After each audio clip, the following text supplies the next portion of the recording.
how do you think, so you bring up the demonstrations, which I think is a good point.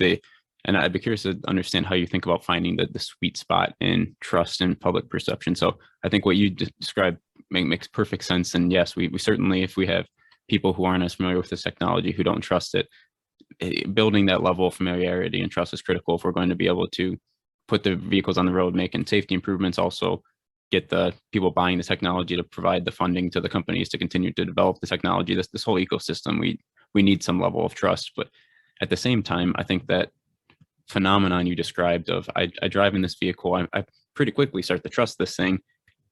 It's a pretty slippery slope that then you become, hey, I bought this Tesla and this is autonomous vehicle, and I think that I can do everything, which, spoiler, it is not an autonomous vehicle.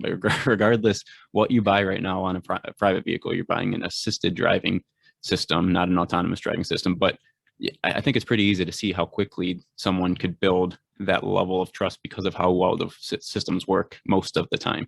So how do you guys think about trying to find that sweet spot?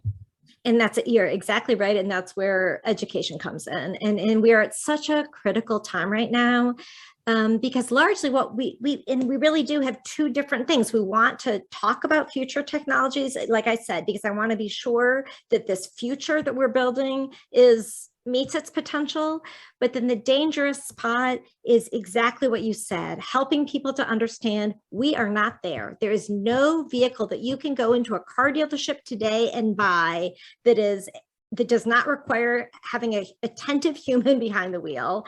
And that's, the sort of the scary part. And that's where I think the biggest danger is right now, because there are incredible technologies right now that can really make big safety leaps.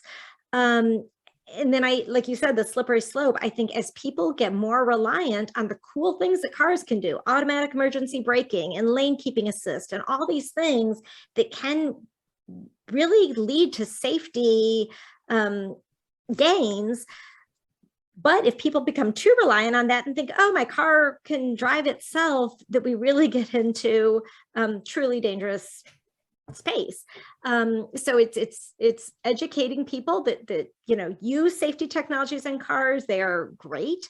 They are cool. Your car is, can be really sophisticated right now, but it's almost kind of like a binary. Like right now, cars need people. There may be some future day where the car drives itself, but we are not there. And helping people understand that and not losing sight of the critical role of humans right now is, frankly, I think the number one safety issue that we face in space right now.